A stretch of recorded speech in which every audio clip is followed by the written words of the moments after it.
You are listening to the Centropic Oracle, an audiobook podcast of science fiction and fantasy short stories that make you think and feel.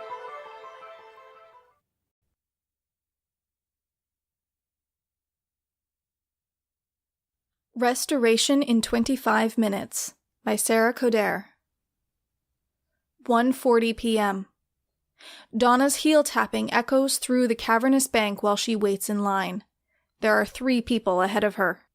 The woman directly in front has hair like a cloud, wispy white curls drifting down to a pale blue cardigan. The next one is young.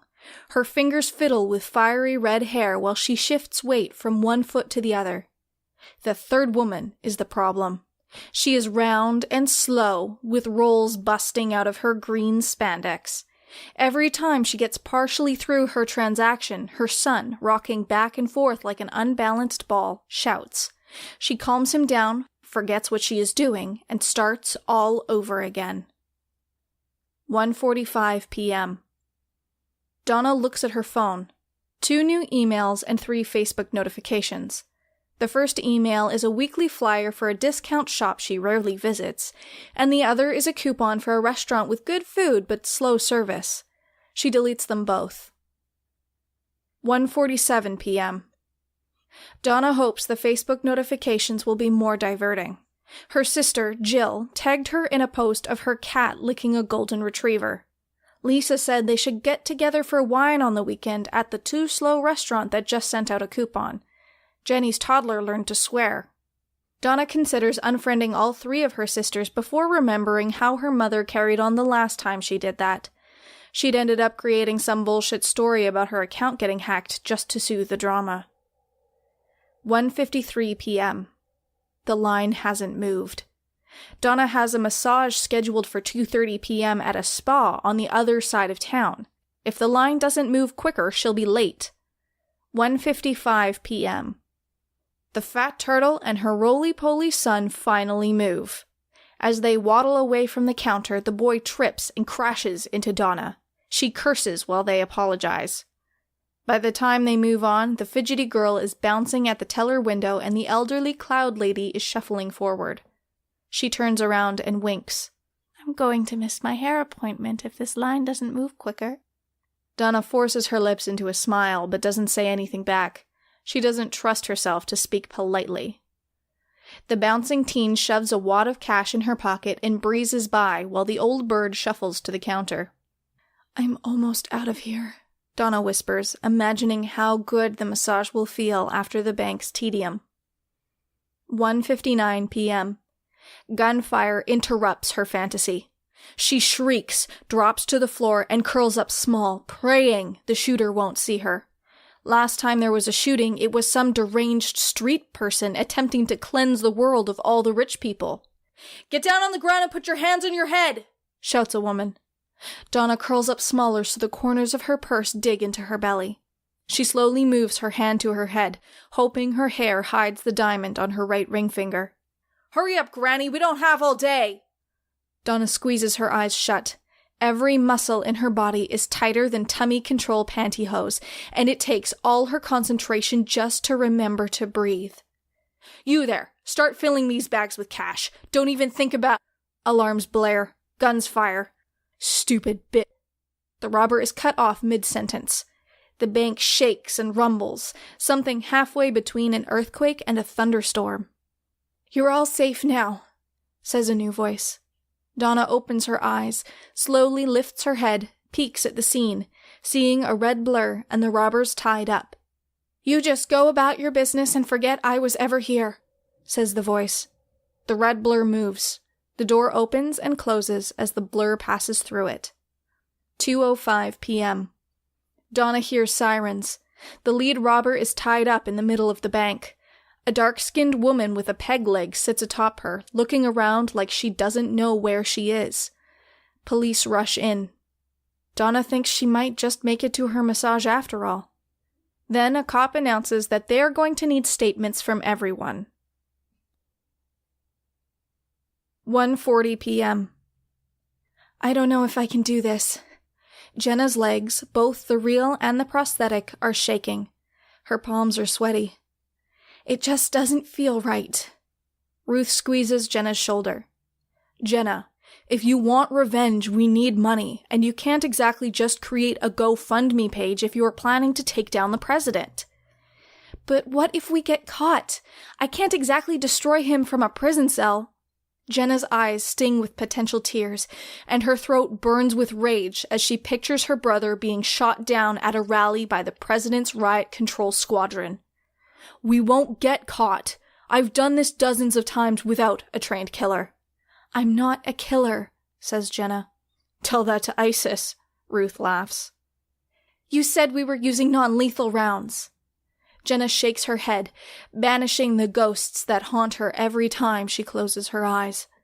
She doesn't know how many people died under the fire of her weapon while she was following the orders of the same man who ordered her brother and later parents killed for exercising their right to protest.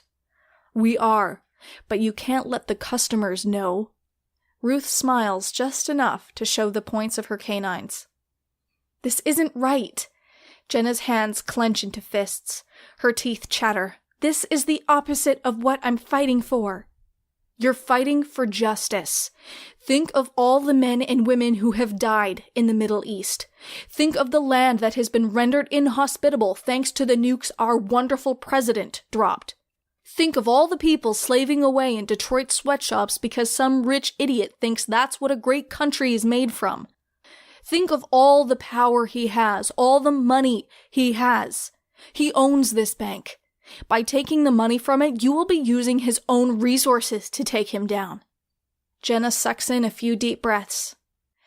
All right, let's get this over with. 1:59 p.m. Jenna follows Ruth into the bank, firing rounds at the ceiling. A light shatters. A boy screams. Get down on the ground and put your hands on your head, shouts Ruth. A woman wearing clothes that cost more than most soldiers make in a year flops to her stomach, failing to conceal a gaudy ring under her bleach blonde hair. Jenna glances at her shiny designer bag and leather pumps. Her guilt fades until she sees an elderly woman struggling to lower her frail body. Hurry up, Granny, we don't have all day! Ruth storms forward, sending a flurry of warning rounds at the wall above the teller's head. You there, start filling these bags with cash. Don't even think about... Alarms blare. Ruth shoots the teller in the shoulder. Blood sprays onto the safety glass. Stupid bitch. You lied about the rounds, shouts Jenna before she realizes that Ruth is no longer standing, but prostrate on the floor halfway back to the door. A breeze stirs Jenna's neck. Something slams into her like a stealth jet. Air rushes out of her lungs and she flies across the floor. She drops the gun and fishes a flash drive out of her pocket. Take this, she whispers to a blur that could only be a genetically engineered human. What is it? A red-headed girl twirls rope around the unconscious Ruth. Truth about the president. He's the reason my family is dead and the reason I don't have a leg. I was robbing this bank to rob him. The girl takes the flash drive. You're all safe now. You just go about your business and forget I was ever here. Blackness overwhelms Jenna. 2:05 p.m. The girl is gone. The customers are slowly rising. The cops are pouring in. Jenna realizes her gun is gone, and she is sitting atop Ruth's back like she saved the day. 1:40 p.m. Regan twines her red hair around her wrists, wondering if cutting off the circulation will make her hands stop shaking. Public places make her feel like her body is full of squirming larvae feeding off her insides, ready to morph into centipedes that tear through her skin.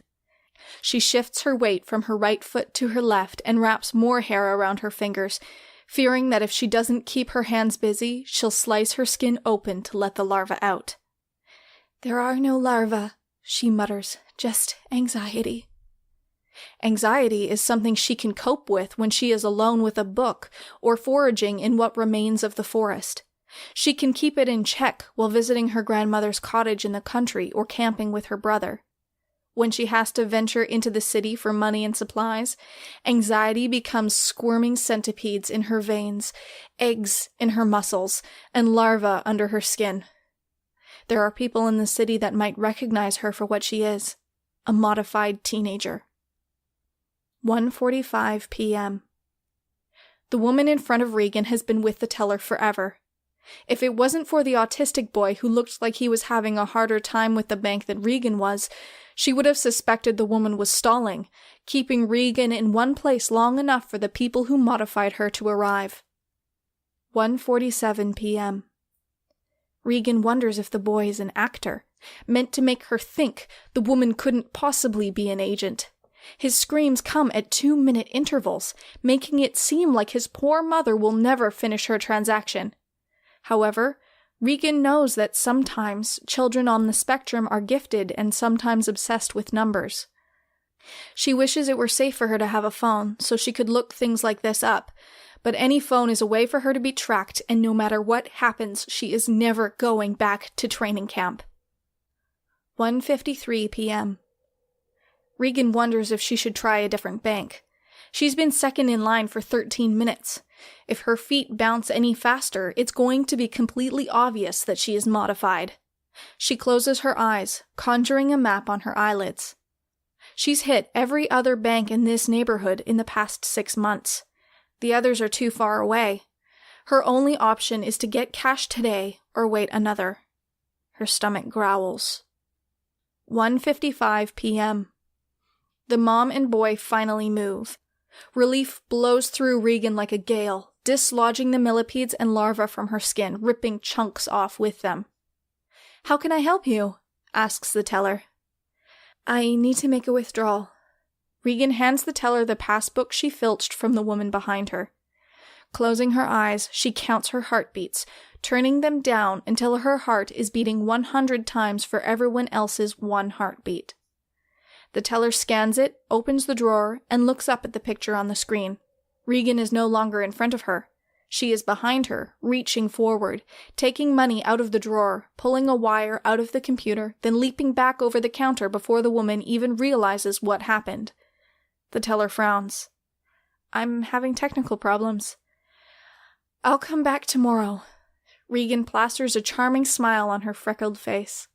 She turns around, slipping the passbook back into the purse she picked it out of, thankful her pockets are laden with cash she can use to buy a winter coat and enough food to survive another month off the grid. 1:59 p.m.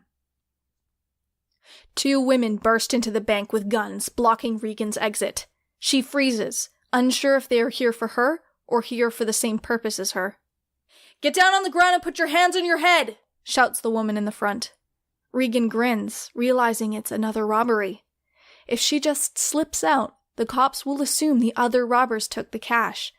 She just needs to leave before they arrive. She starts counting her heartbeats. "Hurry up, Granny, we don't have all day!" Regan glances at the other people in line. A bourgeoisie woman cowers on the floor. Beside her is an elderly lady whose fluffy white hair reminds Regan of her grandmother.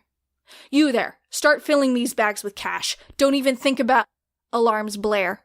The robber shoots a woman. Regan's heart is beating 300 times for every normal heartbeat. "Stupid bitch," begins the robber. Regan tackles her before she can do any more damage.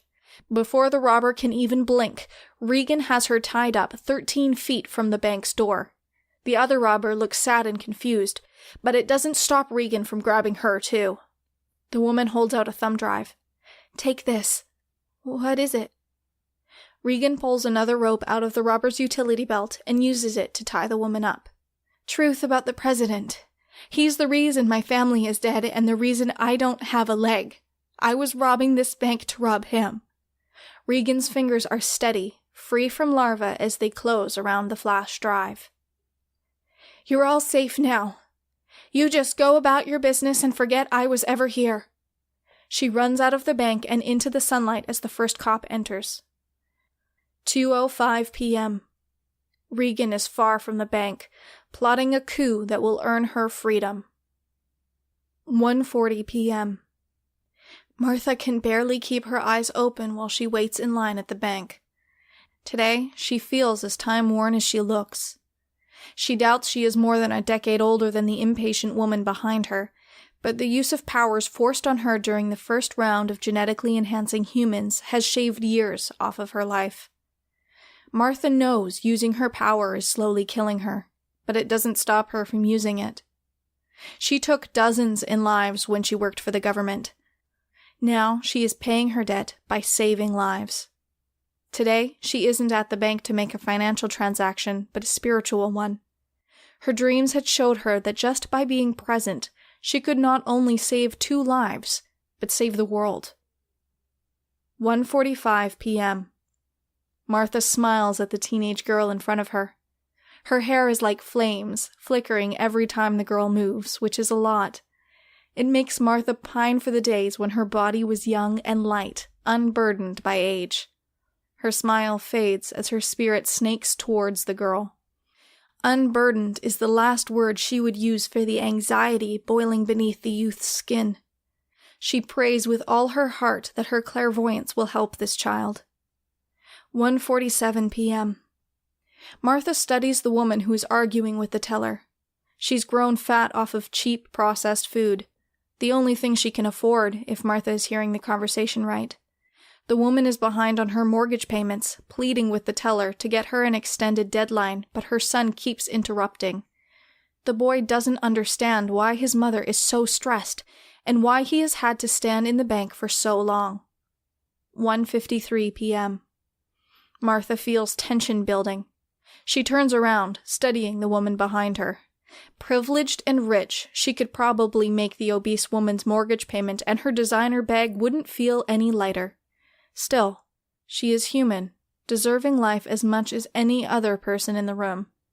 Today's close call will help her understand just how precious her life is. 1:55 p.m. Martha winks at the woman as the mother and son finally leave, having gotten what they came in for. "I'm going to miss my hair appointment if this line doesn't move quicker." The woman's face remains as rigid as stone. Martha turns her back on the woman and watches the modified girl steal cash from the teller's drawer. 1:59 p.m. Martha doesn't flinch when the guns fire, because it is happening right on schedule. She slowly lowers her aching body, making sure to make eye contact with all 3 thieves. The ones with the guns are distracted long enough for the teller to call the police. The modified girl turns around and subdues the armed robbers before they can flee. All that's left for Martha to do is stop time and make it look like the veteran talked into robbing the bank for revenge was the one who stopped the robbery, not started it. "Today you will be the hero you were meant to be," she whispers to Jenna as she removes the ropes and returns to her place in the line. She releases her grip on time. It rushes by like water from a newly opened dam. 2:05 p.m. When she lets go, her hair is lighter and her skin more creased. Whenever she stops time, a month is shaved off her life for every second time was paused. She is 50 but looks 80 and has no regrets about it. Today, she saved the lives of people destined to save dozens more. Balance has been restored to the universe.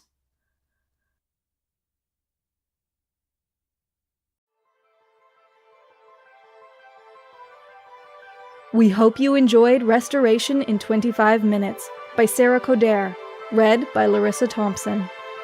If you'd like to make a donation to the author and narrator of this story, check out the story page link in the description and click the PayPal donate button, or pledge your support to us directly on Patreon. Would you like to submit a story to the Centropic Oracle? A link to our submission guidelines can be found in the description.